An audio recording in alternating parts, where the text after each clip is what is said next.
12 vidas que construyeron una nación. Clarín presenta grandes biografías de los 200 años. Un recorrido por 12 figuras claves de nuestra historia.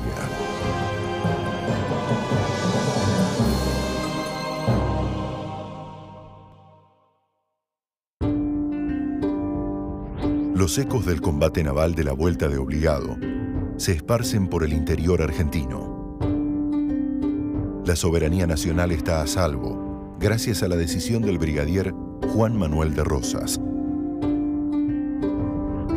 Rosas fue un personaje complejo, adorado y rechazado en igual medida. Aún hoy persiste la polémica sobre su carácter, papel y legado. Para algunos, fue un autócrata que impuso el orden por medio del terror. Para otros, un caudillo carismático y estadista que evitó la disgregación del país.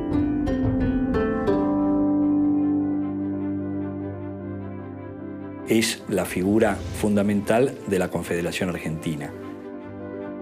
Rosas celebra todos los años elecciones, porque él es el restaurador de las leyes. Este es el consolidador de la soberanía nacional.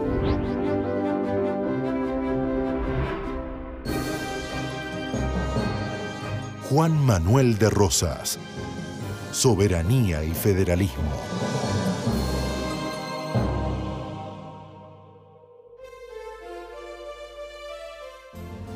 Juan Manuel José Domingo Ortiz de Rosas y López de Osornio nació en Buenos Aires el 30 de marzo de 1793. Él es Ortiz de Rosas. Ellos se remontan prácticamente a las primeras familias que llegaron a Buenos Aires. Nace en lo que sería una élite hispano-criolla.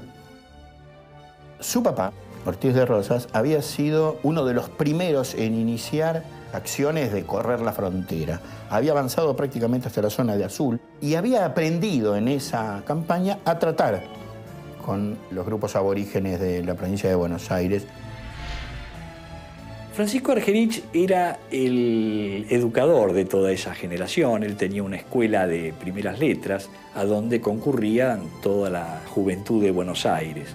Si bien Rosas concurre y es uno de sus discípulos, él empieza a demostrar su gran amor por el campo. Como otros jóvenes porteños, Rosas participó en la defensa de Buenos Aires durante las invasiones inglesas. Rosas se une a las fuerzas de Liniers. Tiene una gran actuación que merece una carta que le manda Liniers luego a su madre agradeciendo sus servicios.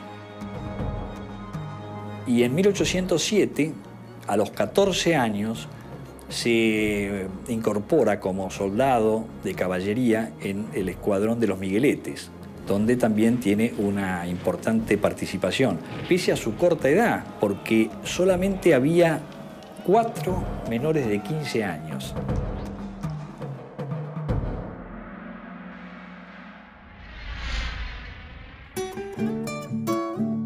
Pero no fue la vida militar, sino el contacto con el campo y su gente lo que forjó la personalidad de Rosas. No va a aceptar ser comerciante, no va a aceptar una formación de esa instrucción propia del siglo de las luces. Es un hombre que más bien ve el valor de esa formación que le daban los campos por los que transitó desde joven. Es inmediatamente aceptado, reconocido y valorado por los gauchos, por las peonadas, por los indios. Pero la relación con sus padres se deterioró cuando Juan Manuel cuestionó el modo en que se administraba el patrimonio familiar. La madre, Agustina López de Osornio, era una mujer de un gran carácter. Ante las rebeldías de Juan Manuel lo encierra en un cuarto y dice: vas a estar a pan y agua hasta que vuelvas a la tienda. Y al día siguiente se encuentra una carta diciendo: dejo todo lo que no me pertenece. Y firma Juan Manuel de Rosas, con S. Hasta deja el apellido Ortiz de Rosas con Z, que era propio de su familia. Al poco tiempo, Rosas conoce a Encarnación Ezcurra, e intenta un acercamiento familiar que duraría poco. Él se casa en 1813 con Encarnación Ezcurra, muy jóvenes ambos, contra la idea de su madre. Dice la anécdota que para que los padres autorizaran el casamiento, porque eran muy jóvenes, fraguaron un embarazo de ella. Finalmente, Rosas decide empezar de cero, para lo cual se va a poner en contacto con sus primos los Anchorena. Con familiares, Terrero, Luis Dorrego, funda un saladero de mucha importancia, Las Higueritas, en la zona de Quilmes, y desarrolla esos primeros años un poder económico importante, muy importante, pues se transforma rápidamente en un propietario agrario con mucha cantidad de tierras. En 1819, con 26 años de edad, redactó las instrucciones para los mayordomos de estancias y las instrucciones para los encargados de las chacras. Todas las conductas que debía hacer el capataz para poder dirigir sus estancias estaban tan detalladas que detallaba hasta qué hora tenía que tomar mate para iniciar sus tareas. Él va a hacer su propia fortuna, va a demostrar que como administrador es un hombre que puede ser caracterizado en la historia argentina como uno de los pocos ejemplos de honestidad en la administración pública y aún privada. Habiendo consolidado un importante poder económico en Buenos Aires y ante una sociedad dividida, el momento político de Rosas había llegado.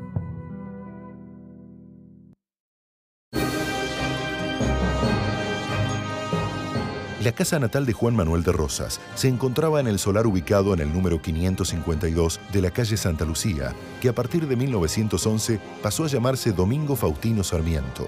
Su infancia transcurrió en la casa que estaba situada en Defensa 73.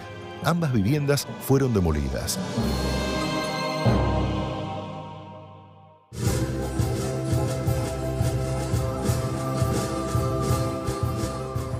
Tras la Revolución de Mayo y en el fragor de las campañas de la independencia, los caudillos del interior se enfrentaron al gobierno porteño, que pretendía imponer su control político y económico. Los caudillos, Ramírez, Araos, Estanislao López, que en representación del interior avanzan sobre Buenos Aires. Y ahí se produce la famosa crisis de 1820, incluso el directorio desaparece. Rosas participó de los enfrentamientos y negociaciones de paz con los caudillos del interior y poco a poco fue haciéndose de un lugar en la política porteña. A Manuel Dorrego se lo nombra como gobernador provisorio para defender a la ciudad ante el ataque fundamentalmente de López y Ramírez.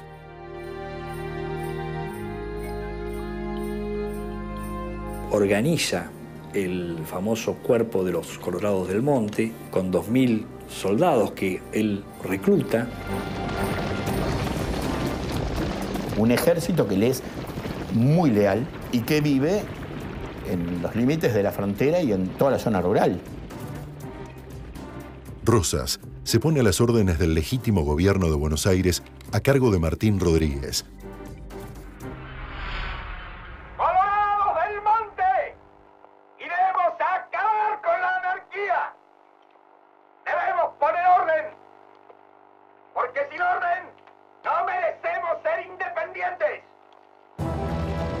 En 1821, la situación se agravó por la invasión brasileña a la Banda Oriental. La Guerra del Brasil se extendió desde 1825 hasta 1828. La Confederación se impuso militarmente, aunque la pésima negociación del enviado del presidente Bernardino Rivadavia determinó el fracaso diplomático tras la independencia de la Banda Oriental. Sin embargo, se responsabilizó por la derrota al gobernador porteño Manuel Dorrego, quien fue derrocado por el general unitario Juan Lavalle. Dorrego es derrocado por un golpe de Estado, con el Ejército Nacional. Nacen los hermanos uruguayos, lo tiene que reconocer Dorrego. Y esa vanguardia del ejército, triunfador, pero de alguna manera sin ningunas cosas en las manos, es la que pasa a Buenos Aires, derroca a Dorrego y termina con su fusilamiento el 13 de diciembre de 1828.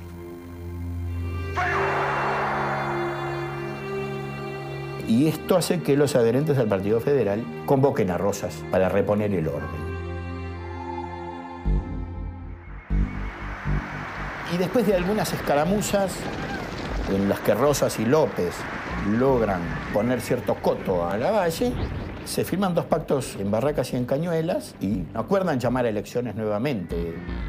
La sociedad porteña, harta del ambiente de inestabilidad, nombró a Rosas gobernador con facultades extraordinarias. Se le otorga el grado de brigadier y se le da el título de restaurador de las leyes y de las instituciones. Cuando las sociedades viven mucho tiempo en desorden, optan por el orden antes que por la libertad. No solo defiende militarmente la ciudad, sino que toma contacto con los caudillos del interior que habían avanzado sobre Buenos Aires, con los cuales entabla una excelente relación, porque en definitiva la provincia también tenía las mismas apetencias que el resto. El modelo de Rosas era más progresista en la medida en que quería desarrollar un modelo productivo, no un modelo de convertir a la burguesía mercantil porteña en el sector económico más importante de la ciudad. El nuevo gobernador inició su mandato con un gesto elocuente. ¿Qué hace Rosas primero? Grandes exequias a Dorrego a un año justo de su asesinato. Con lo cual trata de apropiarse de la herencia, del prestigio del padrecito de los pobres, como le decían a Dorrego. Rosas llegó al poder dispuesto a frenar la guerra civil que desangraba a las Provincias Unidas y evitar su disgregación en estados independientes, mediante su reunión en una confederación liderada por Buenos Aires. Estos 3 primeros años de Rosas lo ubican a él como el principal político de Buenos Aires y de la Confederación. Y esto es el punto por el cual se puede decir que prácticamente él es el presidente del país, porque él tiene la delegación de las relaciones exteriores que le dan las provincias. Hubo muchos intentos de disgregar a nuestro país y Rosas fue el que luchó incansablemente contra ello. En el 31 firma el Pacto Federal y moviliza a gobernadores para desarrollar políticas dirigidas a la política exterior, pero también que incluían manejos de presupuesto, manejo de la aduana y que le conferían a él un poder económico y político sobre el conjunto de los gobernadores. En 1832, Rosas concluyó su mandato y se negó a ser reelecto. Prefiere dejar el gobierno, se lo entrega al general Balcarce y parte con la famosa expedición al desierto. Y se pone como objetivo llegar al Río Negro. Se había pensado hacerla en 3 grupos, pero la que logra su objetivo es la que él mismo comanda. La campaña finalizó con la pacificación de inmensas y fértiles zonas de la Pampa y la sujeción de muchas de las tribus más aguerridas. Hay un diccionario Pampa de Rosas. Hay preocupación por saber cómo se maneja ese gaucho que es mestizo de la tierra.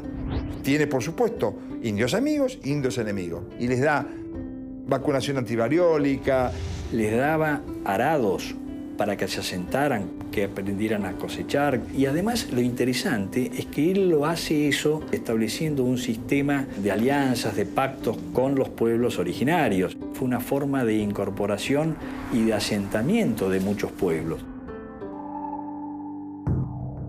Encarnación Ezcurra, la mujer de Juan Manuel de Rosas, cumplió un rol crucial en su retorno al poder, organizando la Sociedad Popular Restauradora.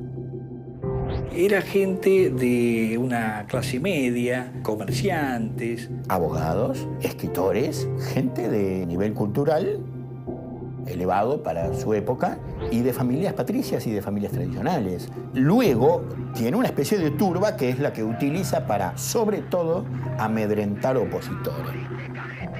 La mazorca, en cambio, fueron grupos que aparecieron cuando precisamente los ataques de los unitarios generaron evidentemente grandes problemas en la ciudad.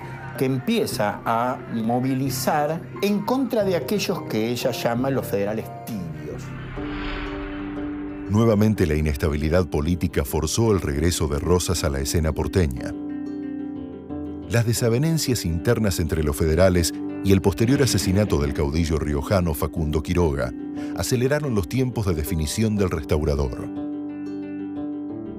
Así como había quedado en el recuerdo de la gente que él era el restaurador de las leyes, había un periódico que se llamaba El Restaurador de las Leyes. En el año 33, el gobierno saca un decreto en el que supuestamente iba a ejercer censura sobre el periódico El Restaurador de las Leyes.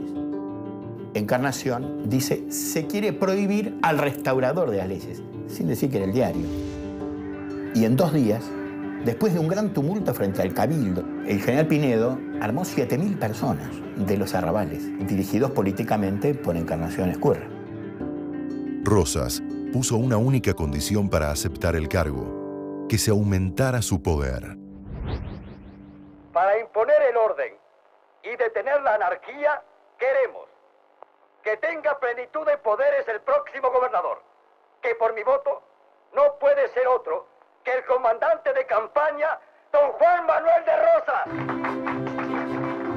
Quiere que haya una elección popular, que fue la primera vez en nuestra historia, y que fue un plebiscito que gana absolutamente. Prácticamente no hubo votos en contra. Rosas llega al poder y le dan ese hecho que también lo marca a fuego, que es la suma del poder público. Con todo el poder a su cargo, en abril de 1835, Rosas asume por segunda vez la gobernación de Buenos Aires.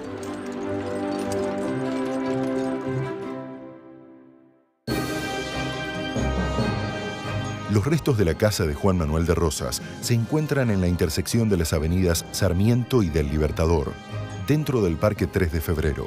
Desde 1936 a 1852 fue el centro de la vida social porteña. En esa casa, tras la batalla de Caseros, Sarmiento redactó el parte de guerra.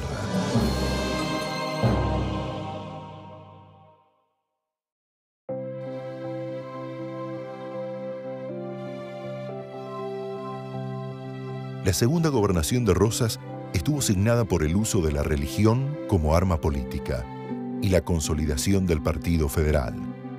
Fue un hombre que recompuso la relación con la Iglesia Católica. Él puso de su propio peculio la creación de iglesias, volvió a continuar con la construcción de la catedral, que hacía 8 años que estaba parada. Rosas pone una impronta en lo que él hace. Considera de que al federalismo hay que darle un distintivo. Nadie puede circular por la calle si no tiene el cintillo punzó. La obligación de que para acceder a un puesto público había que declararse federal neto es por decreto. Estaba prohibido usar poncho celeste porque el color celeste era el color de los unitarios.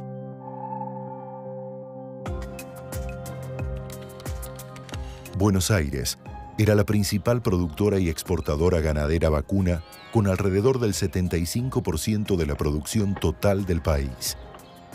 El crecimiento de la economía tuvo relación con el incremento del comercio con Gran Bretaña. Rosas comienza con la ley de aduanas, con una política exterior que inmediatamente va a ser probada.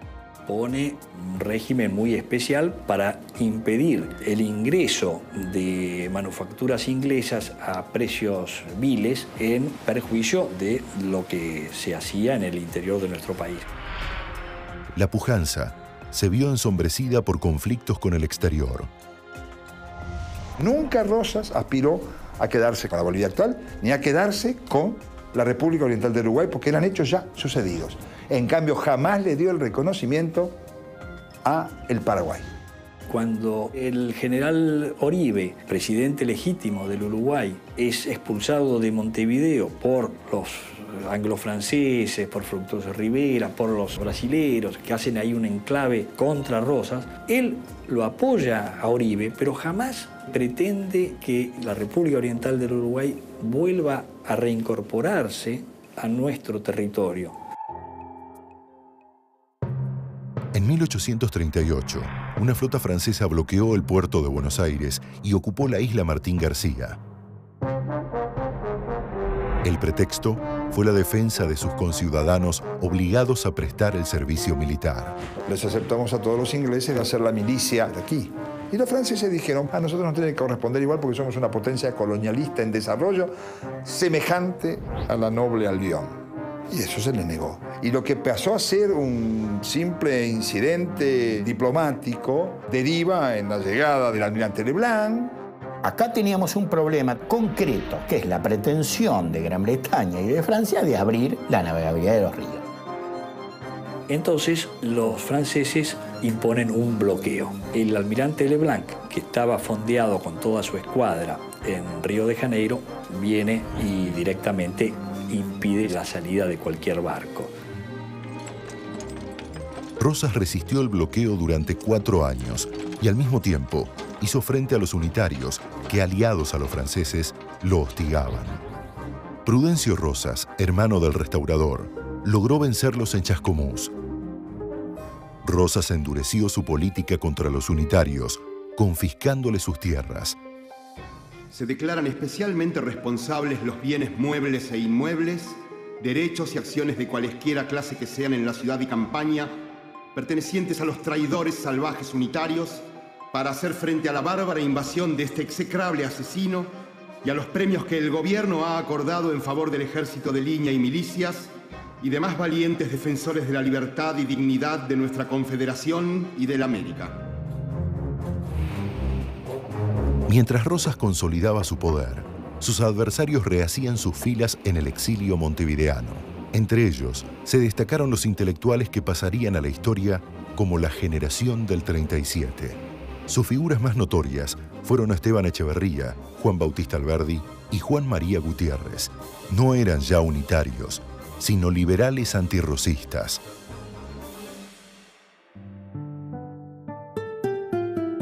La paz que tiene, la paz con los indios. Después tiene sublevaciones y desencuentros con muchos estados provinciales.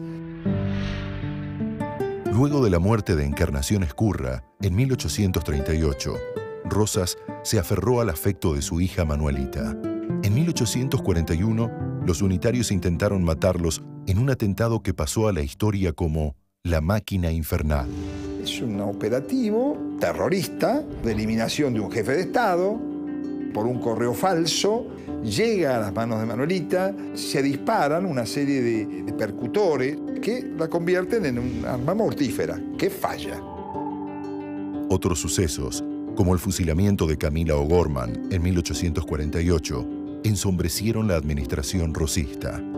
Contra todas las normas de la época, una chica de la sociedad, O'Gorman, descendiente del primer médico que hubo en Buenos Aires, se enamora de un cura.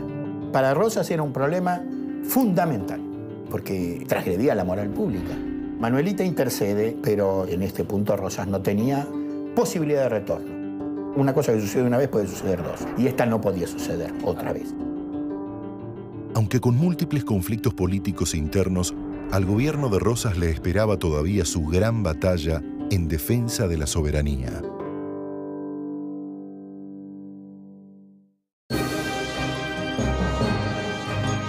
Los restos del gobernador fueron repatriados desde Inglaterra en 1989 y desde entonces descansan en el cementerio de la Recoleta. Hasta noviembre de 1999 no hubo en la Argentina monumentos que recordaran la figura de Rosas. En esa fecha se inauguró una estatua en el Parque 3 de Febrero, donde se levantaba la casa del restaurador.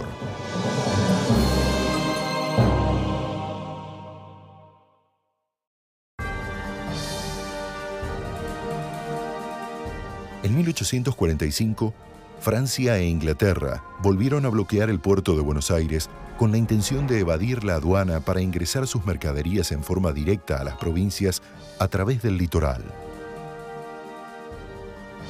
En esa libertad de los ríos interiores están los intereses de Brasil, están los intereses de Inglaterra, de Francia, de los grandes países marítimos del mundo que en el estuario no pueden comerciar, que además tienen la boca del estuario, la entrada clave, que es Montevideo. El 20 de noviembre de 1845, una flota de 22 barcos de guerra y 92 buques mercantes intentó romper las defensas sobre el Paraná en el recodo conocido como la Vuelta de Obligado. Un avance, una fuerza militar inglesa con muchos barcos mercantes para conseguir intercambiar bienes con el Paraguay y con las provincias mesopotámicas del norte argentino. Los ingleses logran pasar las cadenas de obligado y ascienden por el norte de Santa Fe hasta Paraguay para vender los productos, que fue un fiasco total para ellos. Cuando vuelven, también se los acosa desde otras baterías, como el Quebracho, entonces ahí se producen también muertos.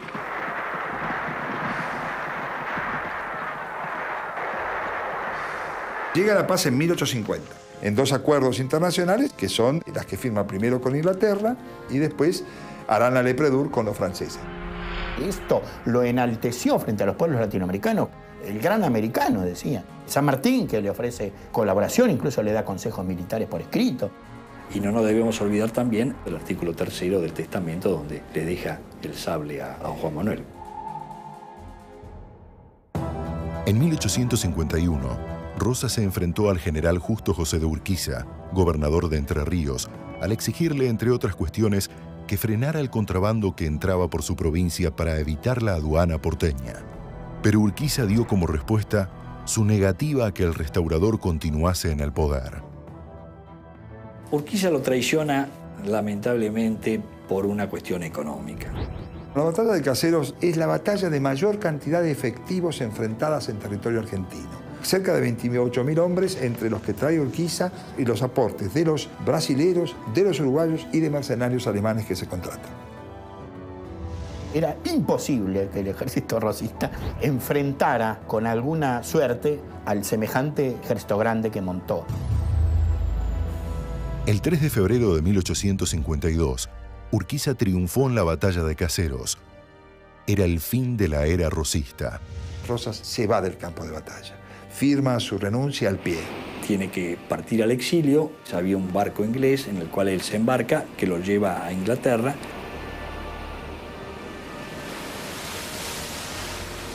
Rosas vivió exilado en Inglaterra, pero haciendo su vida de gaucho, porque Rosas se va al exilio sin un peso. Y lo único que lleva son unos baúles, esos grandes baúles, con todos sus documentos.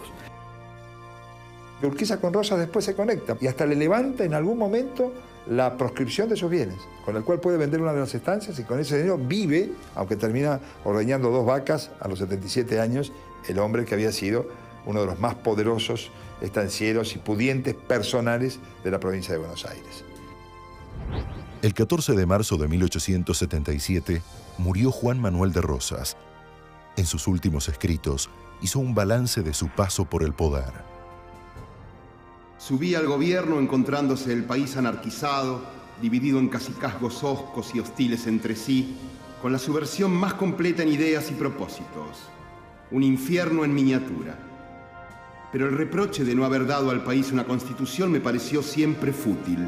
Es preciso antes preparar al pueblo para ello, creando hábitos de orden y de gobierno, porque una constitución no debe ser el producto de un iluso, sino el reflejo exacto de la situación del país.